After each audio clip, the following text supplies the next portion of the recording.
Good morning, cherished viewers. You are with me, Paul Wachansa, on the TBE Breakfast Show, and you have with me here today Mr. Toma Emiri. Yes, Mr. Toma Emiri. Yes, he's an economics editor and a prolific writer, and I mean a lot of things that, of course, you know soon. So, Mr. Toma Emiri, you're welcome to the TBE Breakfast Show. Okay, so today we are going to be discussing what is considered as the most topical and controversial issue in Ghana, and is the electronic transfer levy or e-levy. There was an exchange of blows in Parliament over the e-levy recently, and there has been several debates, social media outbursts, town hall discussions, and demonstrations with regards to the e-levy. These things are still continuing. We don't know when it's going to stop, but in fact, Mr. Toma Emiri, why do you think the government wants to impose the e-levy? Quite frankly, government has gone out of fiscal space. Telling you and when things now having a reputation crisis in terms of fiscal position. You notice that, for example, the national financial community is now looking down on us. We have been downgraded, upgraded, and downgraded recently by both Fitch and Moody's. Standing and Poor's is likely to do the same thing sooner than later. Alright. So we're in a situation now where one, we need more revenue, and two, we need to show the international financial community that we are willing to do things to get more revenue to close our fiscal gap. In order to continue having their cooperation to get financing from them. What are some of the measures you think government will put in place to ensure that we are independent of to be able to be financial? Now, you see, this is where opposition to the e-levy has come. There are alternatives. Okay. Very credible alternatives. One, property taxes. Now, Ghana earns about 1% of the total tax revenue for property taxes. The ratio in France, for instance, is 27%.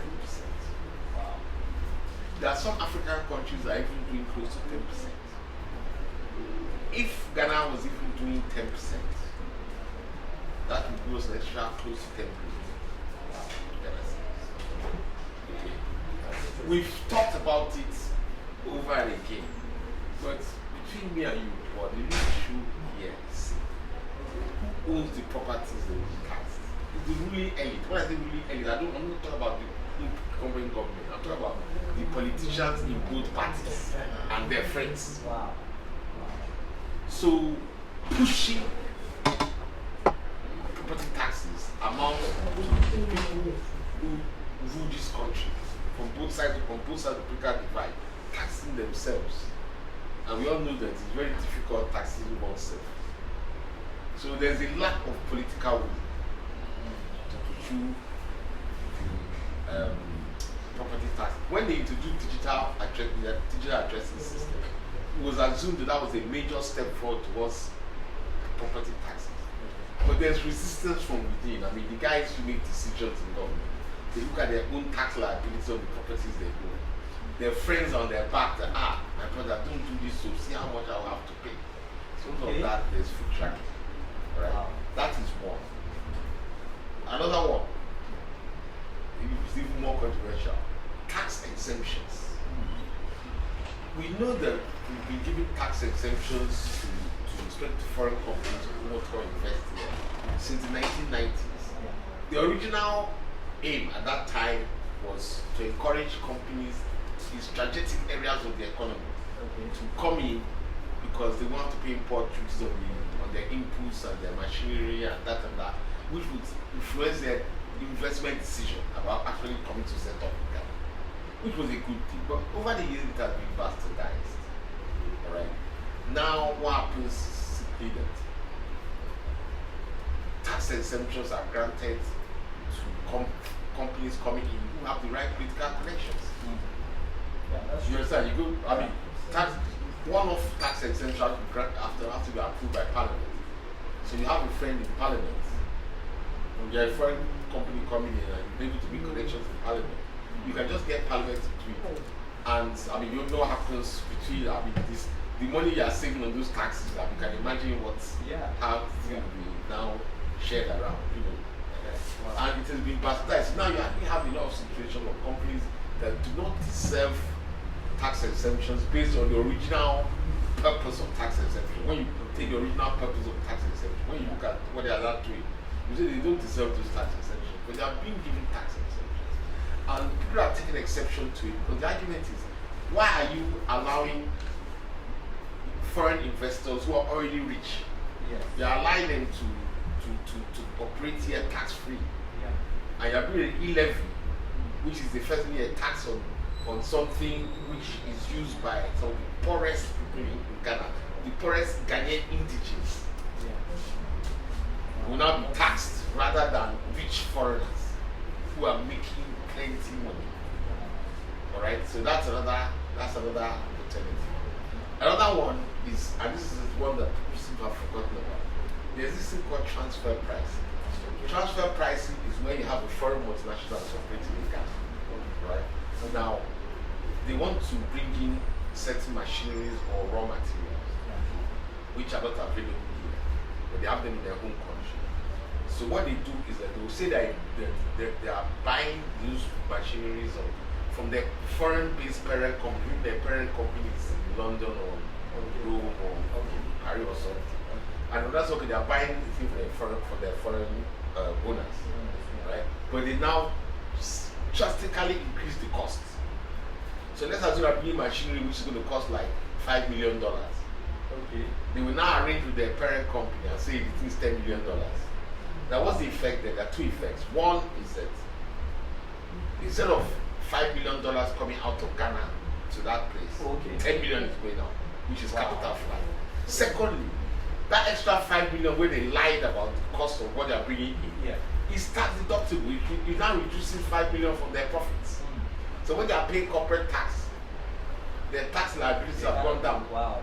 You understand? Wow. This thing was an issue that was brought up about 6-7 years ago, and the government of the day said they were going to really patent it and do this and that. Since then, I've not heard anything. Again, I might sound uncharitable, but I believe it's another case of the ruling elite and their foreign friends having come to some agreements under the table. That's what we are saying. I know I mean speculation, but I mean we all know how our society operates. That's true. But do you think there's a way the government could okay, you said it wrong. But I'm thinking, do you think there's a way the government could actually find these particular the right prices of things before they come into the country? That is where transfer pricing is very, very difficult to handle. Because you cannot prove that this price is overstated. You understand? If the foreign, you can go to national market. But there's a lot of technicalities. I mean, some piece of equipment. You now come to the foreign company and say, hey, why are you saying that you're buying this from a foreign company for $5 million, whereas on the open market it is $3 million? Then they will now point out that there's one small specification inside the one that is $3 million, which is not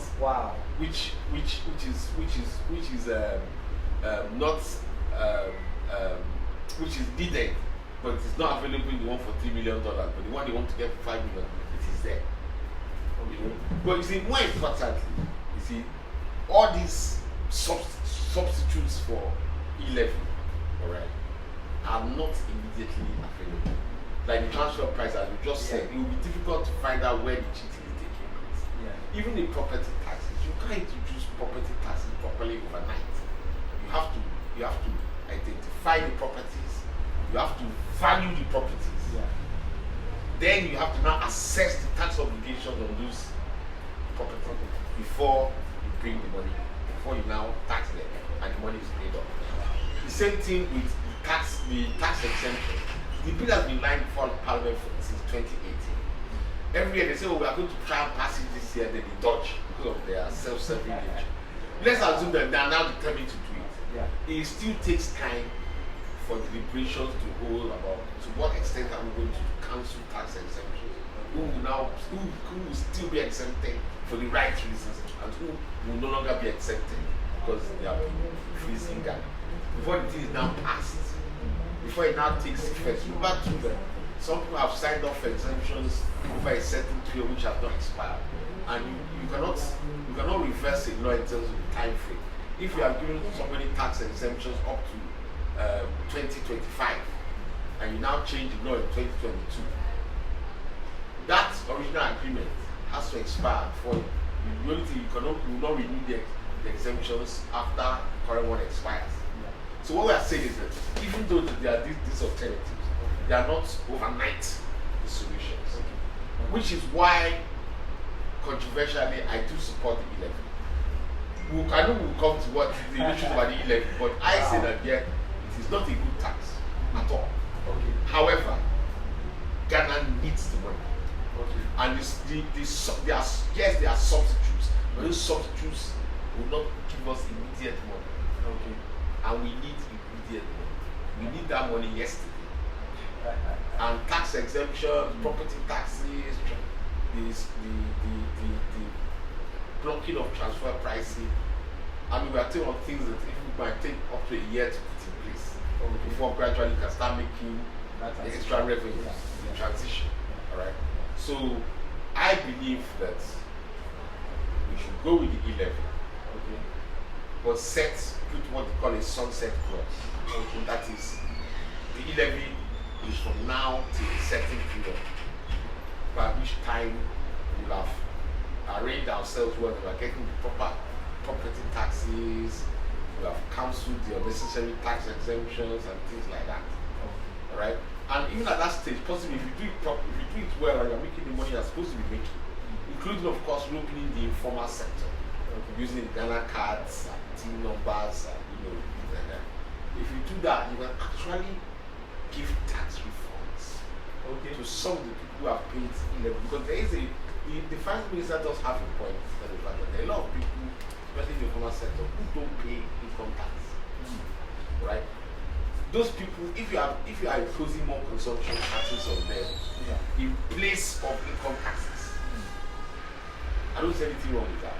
Where the problem is that people who are paying their income taxes, then because not enough people are paying income taxes and having tax revenue shortage, then you now impose all those consumption taxes on top of the income tax. Those are the ones who are suffering.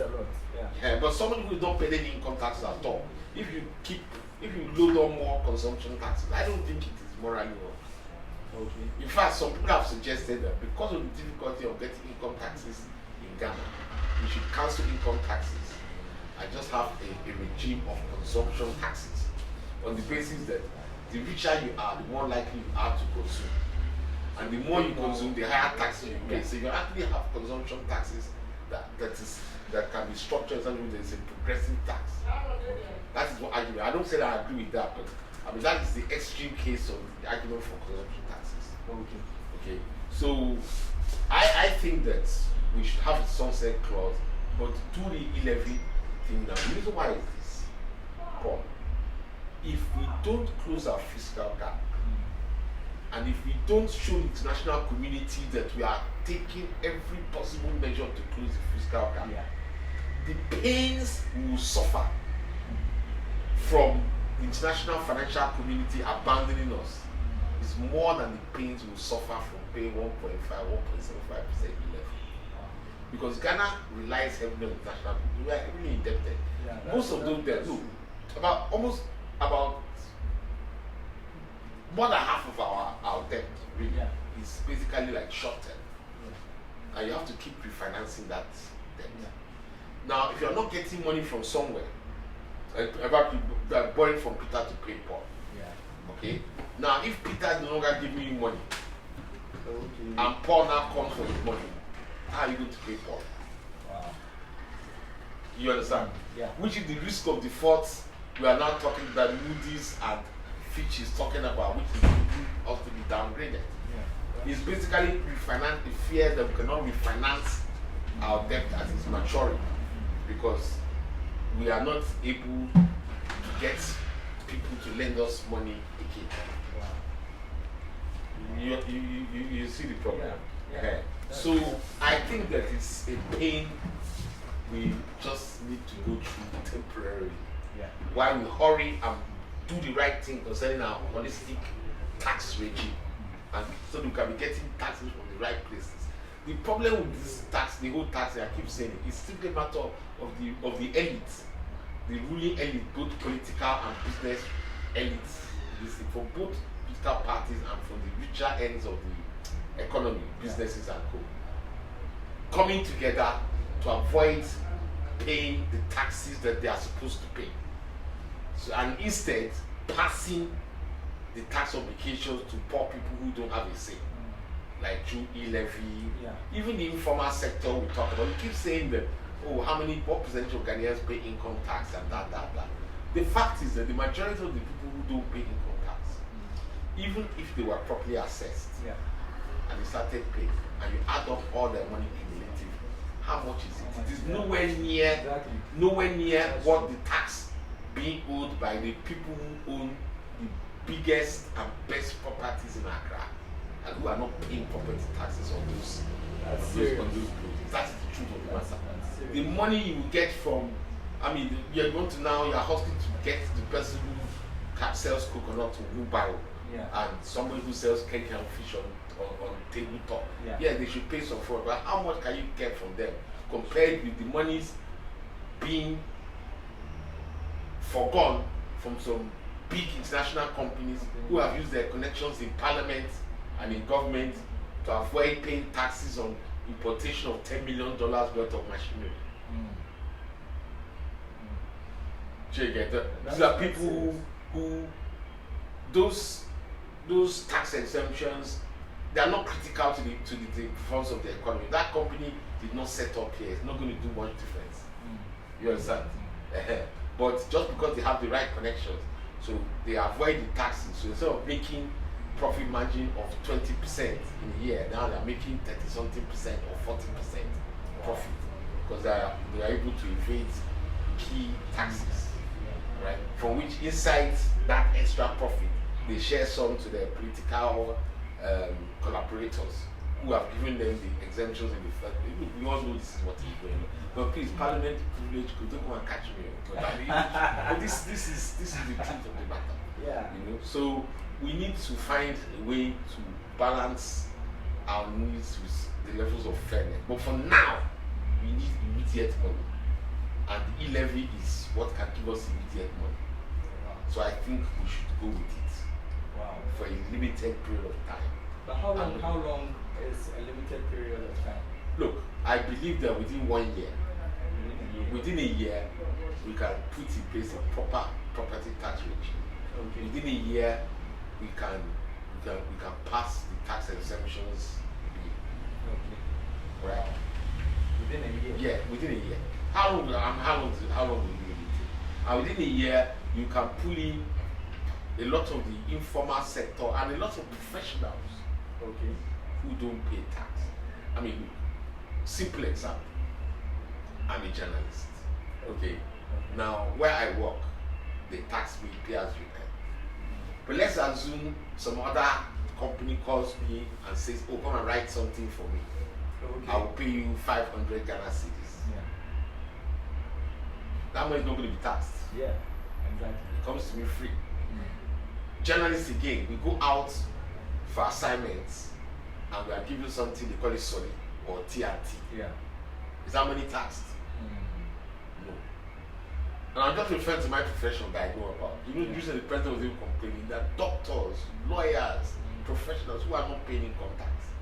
If you can rope in those people, and I believe that if you have the real political will, you can do it within a year, then you don't need the e-levy anymore.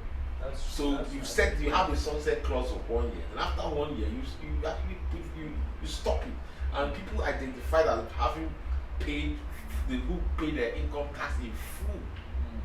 Those ones, if you can simply calculate how much they have paid as e-levy over the past 1 year was in place, and give them a tax refund. That can be able to afford it. That's how I see it. Wow. That's a lot to take in. But looking at the layman's point of view, why do you think the groups and people oppose the e-levy? Because I don't think what you said from when you started, I don't think they understand. It's like you do. First of all, people do not understand how critical Ghana's economic situation is. Okay. I've been shouting about this since 2013 when I was setting up Business Finder for Dr. Awad, the current Minister of Tourism. I've been screaming about this situation. Every year, our public debt to GDP ratio goes higher and higher. It never reverses. Of course, something that's rising. Eventually, you get 100%, 120%. You continue the way we have been going in the past. You get 100%, 120%. Don't forget that our public debt to GDP ratio was 110% at the time Rawlings was leaving power. What saved us was EPIC and the multi-donors debt relief initiative that the Fiscal government enjoyed. It will just keep getting worse unless we change it. So one, they don't understand the situation. Remember too that their leaders are telling them lies.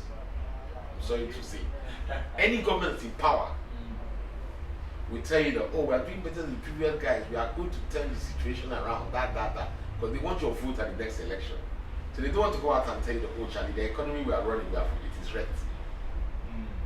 But if you say that it's like you have given up, so why will somebody vote for you at the next election? Yeah, that's true. Same thing, the opposition.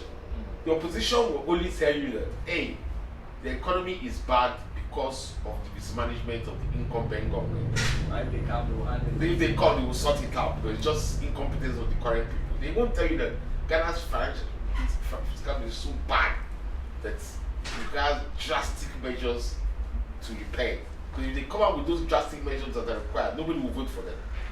So Ghanaians are being told that the economy is doing well, it's still okay. It's not okay. Ghana's economy is not okay at all. That's one issue. Two, of course, Ghanaians are not enthused about the idea of paying taxes when it's like you're putting the money in a bottomless hole. I mean, when Ghanaians complain that their taxes are not being used efficiently, they are right. I mean, you heard recently about some government function where government vehicles, people park and left the engines running, the doors open, and the air conditioner on. Just burning fuel because it's being paid for by the public purse. We've heard about the so-called wastages from the hiring of private plane for presidential travels. And I mean, people are hearing this and it's like, so why should we have to pay more when some people are just living the good life? You understand? And to some extent, I think they are right. Now, when this financial crisis broke out and were downgraded, what happened next? The finance minister now declared a 20% reduction in all expenditures for 2022. Which means that there was a way you could have spent a 20% less than what we budgeted. But we still went ahead and we're going to spend the full 100%, if not for this credit rating crisis has stopped. Which means that if not for the credit rating, we'll have spent 20%, which is unnecessary. And Ghanaians too are seeing this and are like, that means that the government knows that there's considerable waste. And instead of to cut the waste, they are coming to tax us e-levy. So of course that's another protest. Thirdly, it is regressive. It's unfair in several ways. The most simple example is the fact that you've paid, you go to a restaurant to eat. Okay. Now, your bill, already there's VAT on your bill, which is added to the bill. Now, you now decide to pay for that food by mobile money. Now, you are being taxed 1.75% or either 1.5%, whatever. You are being taxed on the full amount plus the VAT. So effectively, you are paying an e-levy fee on the VAT you have already been charged as tax.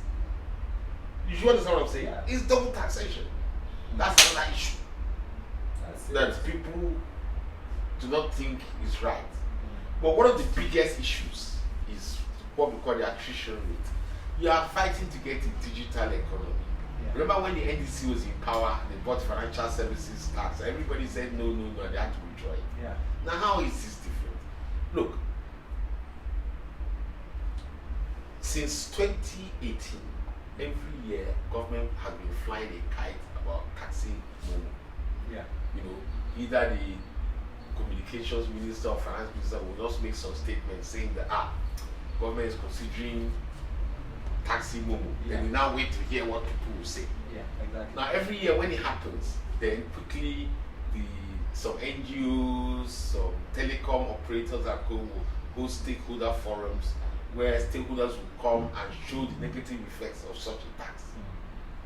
I've attended 2 of those. Where, I remember one was done by MTN, I think in 2019 or so, where they showed what happened in the East African countries that tried to do it. Remember that mobile money started in Africa for East Africa, the M-Peso. Yes. In Kenya and Uganda in particular, they introduced this kind of e-levy. And it led to such a reduction in the use of mobile money. The government quickly now reversed the decision and cancelled the tax. Now, it's easy to say over 1.75% is nothing, that. Well, quite frankly, if you look at pure economic rationality, it makes sense to simply pay the tax. For example, I live at South Labadi Estate. It's more convenient for me to do work for business executive, I'm a consultant, and they send me the money by mobile money. Plus a 1.75 less 1.75% tax than for me to buy petrol and drive here and drive back. Apart from the cost of the petrol is more than 1.75%. However, experience in other African countries has shown that out of anger, out of aluta, people will stop using the mobile money. And the government itself has acknowledged it. John Kuma recently said that when they were calculating the 6.9 billion they will make, they calculated the mobile money transaction to go down by 24%. Which means they know that it will go down. Which is bad for everybody. Alright? Which just goes to show you that government is putting this thing because they know it is bad, but they so desperately need the money that they are going ahead and say, this is a bad tax, but we are going to do it, and we'll just pretend that it has advantages. So today, the finance minister comes out and says, it will create jobs. Tomorrow, another minister comes out and says, we'll use the money to build roads. The next day, somebody else comes out and says, the Labour to win the next AFCON.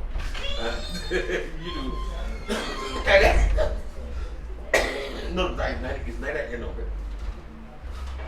So you have to ask, but you have to ask yourself, if government has been flying these kites in 2018 and every year based on stakeholders forums, they draw back, what has changed now? Why is it that in 2022 they're willing to buy the bullet?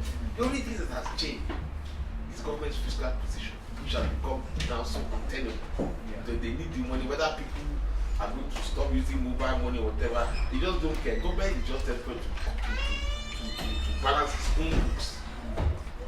And it's being forced, they are now so desperate to balance their own books, they are turning a blind eye to the books of individual households. Because their own situation, they feel, has become very bad and they're in a position to handle their own situation at the expense of individual households. And that is actually the truth of the matter. It's the truth of the circumstances. This is the truth of the circumstances. But let's be honest, if you have a financial crisis and you can solve your crisis at the expense of your neighbors, what will you do? Of course, that's what government is doing. But looking at what you said so far, that government is very much aware. Does it mean the government will finally pass the e-levy bill and implement the levy? Now, here is the issue. Because recently there was some videos and some pictures circulating on social media about some government officials that had a birthday party with an e-levy cake. Yes. And it's that was probably the daftest thing anybody in government could possibly have done.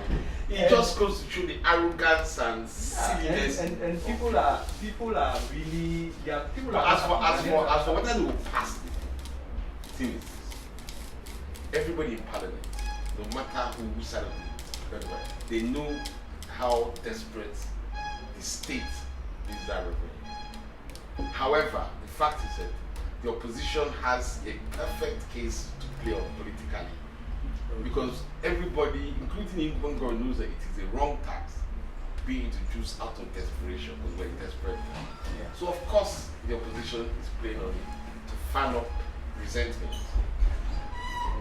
Okay, so the question becomes, will an unpopular tax be withdrawn, or will it be forced through? I would say it will be forced through. If government up till now, a government like TBE listening government has refused to listen in this case, because of its desperate situation, I don't see why they will stop. The only thing holding them back from issuing from that e-levy thing is the opposition within parliament, not the protests on the streets. That's true. It's just the opposition within parliament.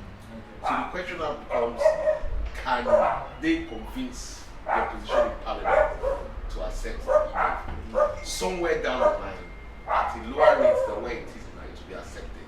It will be accepted at a lower rate just for the minority to come out to turn around and accept it with their dignity in place.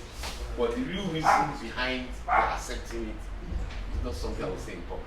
Well, I mean, read my lips. Read my lips. Read my lips.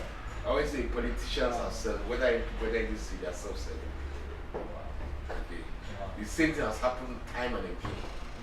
Will happen again. Right? When the minority will be able to come out with the excuse, okay, we got the rates lowered. Alright? But Ghana has to move forward. That's what we will eventually see. And the levy.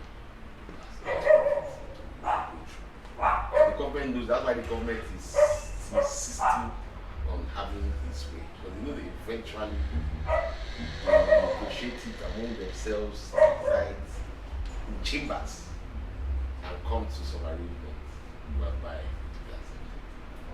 I'm sure you don't need that many. They don't need that many more votes in the opposition. They don't even need the opposition as a group to accept it. What they need is just for some people, or alternatively for the leadership of the opposition to accept it. And I can tell you that there are ways that can be accepted. Please don't ask me how. Wow. Just use your phone. Wow. So earlier on you said the e-levy is what Ghana needs for the interim. Yeah, right now we need it. Right now. But Immediately. if it's imposed, what will be the effects of the e-levy on the Ghanaian economy? Bad, you have bad effects in terms of households. I mean, look, a lot of people will actually now stop accepting e-money, in particular, as a means of payment. If you want to pay me for services I've done, now the question becomes, will you accept to pay the tax on my behalf? Now, will you add the 1.5% to the money they're giving me? You might, if you say you won't add it, then you have to do it for me. I will say then I will not accept Momo as a means of payment. Yeah. You get the point? Yeah. And it works the other way too. You will now say that your own stance is similar. If I don't accept to pay the tax, you the recipient. Then come to my office to come and take the money, which is another cost. So now we have to start looking for alternatives to basically what it means that the amount of Momo transaction as a percentage of total financial transactions will reduce. And we know that Momo is the most efficient means of payment. Yeah. So the less Momo that is being done relative to other sources, the less efficient the economy is running. That's just the truth. That's true. Wow. Wow.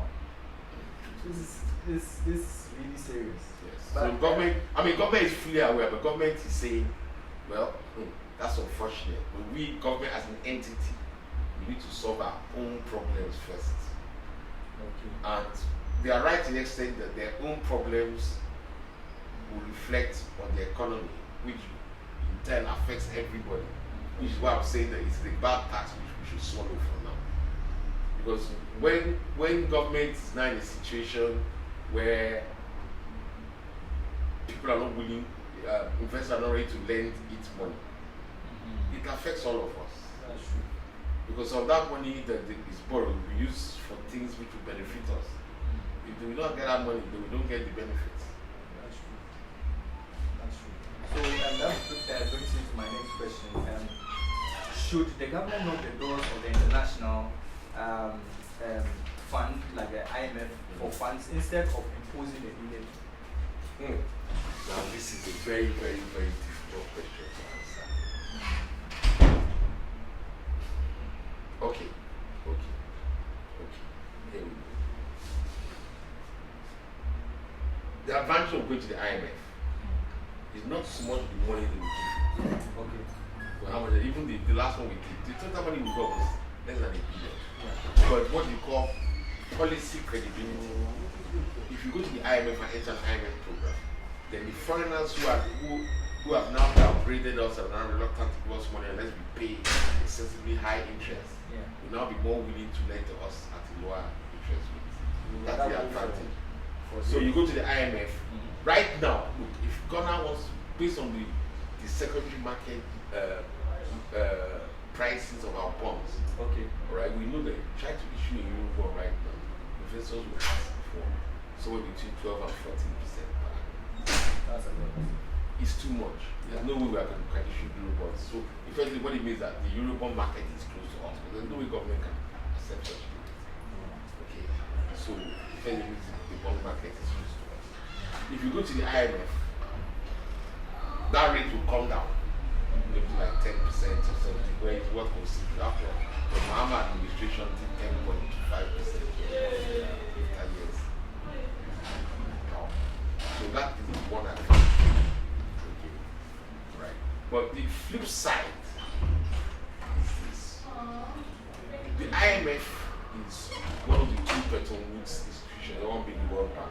Yeah. Now, what was the IMF set up for? The IMF basically is set up to ensure that every country is able to meet its foreign payment obligations. Okay.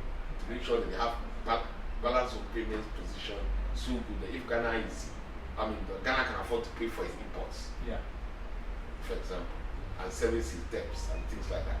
Okay. So what happens is that when a country, a third world country like Ghana is in crisis, we now say, okay, here's the problem.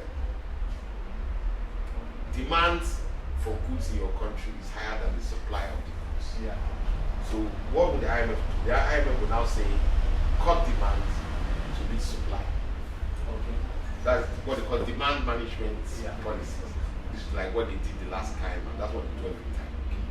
Now remember that when the current government was trying to come to power, they made it very clear that they disagreed with that policy. They believe that instead of cutting demand to meet supply, force and use supply to meet demand. It's called that what it calls supply side economics or expansionary economics. It worked spectacularly well under the Reagan administration back in the 90s. That's why Reagan became one of the most popular presidents in America. Okay. And it does make sense, right? Because when you do demand management like what the IMF wants, like I said, one of the things that you do is don't employ. Yeah. And things like that. Supply side economy, like what the current government wants, is expand your production, expand everything, which gives more jobs. So now, if you expand things, instead of importing this table, you have a Ghanaian company that makes the table here. Yeah. So you are creating jobs here rather than creating jobs in the foreign country for whom you were importing this table before. Yeah. And to be fair to this government, it was working. I mean, let's be honest, between 2017, 2018, 2019, the growth rate, economic growth rate Ghana achieved was higher than the growth rate we had when we were under an IMF program. Wow. I mean, the figures are there for everybody to see. Yeah. Wow. All right. Wow, So that is one reason why the government does not want to go back to the IMF. Okay. You understand? Because it now means that cancel supply side and go back to demand management. Yeah. Whereas they always believe the supply side is better, and the figures show that the supply side was actually working better than demand management. Then again, the other side of it is the political accident, which is even stronger, which is simple. We came to power by telling everybody that the FDC was ineffective and incompetent. Yeah. That's why we went to IMF. Yeah. If we now go to IMF, what do we say? Does it mean that we are admitting that we are incompetent and ineffective? Yeah. Which is, I think, the main reason why this government will not go back to the IMF, no matter the circumstances. Wow. Alright? So, I'm telling you, rather than tell you what I think about it, I'm only telling you what is going through the minds of people. The same way to the NDC, when the NDC insisted on going back to the IMF, I think to some extent they have seen the relative effectiveness of supply side economics, but they want a grand equalizer. Okay. They want the MPP to go to the IMF so they can now say that people were saying that we are incompetent, that's why I went to IMF. So how do you explain you have to go to the IMF? They're pushing for them to go to the IMF is equally politically trivial. Now, why I tend to support going to the IMF? I'm one of those people who, you can call me unpatriotic, you can call me not being enough of an Africanism. We can't manage our own affairs. Not because we're not competent, but because we are too greedy. We will always make the decisions that will satisfy our stomachs rather than will satisfy the nation. And the IMF serves as a way of blocking some of those things. Simple example. COVID, 2020. A lot of the expenditure government did in the name of social interventions to combat the bad effects of COVID. In actual effect, was politically motivated in this to win the elections. Wow. The IMF has seen it, and the IMF has now demanded that we do an audit of our COVID spending. Let's see how we spend the money. And government has not been able to do that, or they have not been able to do that 1 year later. They can't explain it. I mean, simple example. Yes, when the collapse of banks and you have to pay off deposits, I can understand you did that so that people to retain people's confidence in banking, people will not take their money and run. But what about the fund managers, the ones controlled by the Securities Exchange Commission? The fund managers, now you also gave them the money that they gave to fund managers under management. You also refunded their money. But is this not, why did you close down some of those companies in the first place? Was it not because they were guaranteeing customers a certain level of returns? Yeah. And SEC correctly said that no, that this business, the business you are doing is a risk business. Yeah. You cannot guarantee that customers will get 15% returns. Because you don't know whether you make profit or loss. Yeah. And that was the reason why they closed some of them down. So now that you close some of them down, why are you now saying that government pay off the people who had funds? Now what's the point? What's the point? You are now doing the opposite of your regulatory stance. The reason why was simple. Those people who are saying that if you don't give us our money, we will not vote for you in December 2020. They were saying it openly. Wow. Now watch carefully. They paid off most of those people before the elections. But since the elections, how many people have been paid? That's true. Because people still complain about Yes. not being paid. All those people that are not going to be paid, forget, government will just swell them. They've done what they needed to get their votes. Wow. You understand? And that is why I go back to why I support Ireland. Usually, look, the fact that our political elite, both sides of the political divide, are very, very self-centered. Wow. They make their decisions are largely based on what they will benefit, even when they know that there's something that needs to be done. This is right. This is the right part. This is the wrong part. This is the right part. This is the wrong part. However, this wrong part will make me to benefit personally. But if I follow the right path, I will not benefit. Then they will deliberately follow the wrong path. Now the IMF will block that. Okay. That is why I tend to support going to the IMF in these difficult situations. Because I still believe the corruption and self-serving issues has more of an impact on Ghana's economic fortunes than the difference between the efficiency of demand management economics and the effectiveness of supply side economics. I believe that being straightforward and honest and not corrupt and doing the right thing, what you need to be the right thing, is more important. And the IMF will follow that. Basically, what I'm saying is that there will be less chopping, there will be less bad decisions, deliberate bad decisions which are self-serving by our leaders if the IMF has a say in how you're managing the economy. And that is why I support the IMF. Even though I agree with the incumbent government, their policy of supply side economics normally would work better than the IMF's demand side economics, if not for the impact of COVID. I agree with the incumbent government about that, but I also believe that the efficiency with which we do public expenditure and public revenue generation higher if the IMF is looking for our. You understand that? Now that 20% that the government have now announced the 20% cut in expenditure. Right from day one, before they even announced the budget in the first place, the IMF will have insisted on that 20% cut. We will have seen 20% where expenditure can be cut. Yeah. And said no, before you do the budget, cut this, cut this, cut this, cut this. In our case now, without the IMF, it took until when we were being downgraded by future movies before we could now come and say, okay, cut this and cut this and cut this and cut this. Basically, that 20% was basically areas of wastage. Yeah. And we all know, when we say wastage, we all know what that means. That is money that some people will just have enjoyed for nothing without any benefit for the nation. Yeah, that's true. Wow. This has been interesting talking about the e-levy. And I wish we had more time to talk more about the imposing of the e-levy from the government. But, well, viewers. Well, what I would say, Paul, what I would advise your viewers is that keep going to the Business Executive website. Okay. And you get more on it. I try to do a column, you can get my views there. Oh, wow. And the editor, wow, also does very good pieces about not only e-levy but contemporary issues. Great. And the Business Executive website is an excellent place to. I'm not saying just I'm consulting editor here, but it's the truth. It's an excellent place to get perspectives because we are different. Where we are different from other websites. You see, you go to the other website, they all carry the same BFT, Business Finder, the same news item.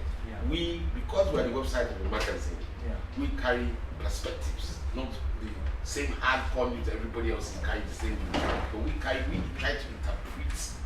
Okay. And that's where you get something very different when you go to the Business Executive website than you get for other business websites. So, cherished viewers, you heard it for yourself. So, visit www.thebusinessexecutive.net for more insights and different perspectives of whatever news we hear on radio, on television, and on the newspapers. Yes, on the newspapers. I mean, this is the best platform for you to know the truth that has been hidden from Ghanaians and the international and the world as a whole. Distinguished ladies and gentlemen, I'm Paul Wachiansa and I'm being your host. And I'm with the prolific writer and editor, Mr. Tomai Murray. Thank you so much for the insight you've given us.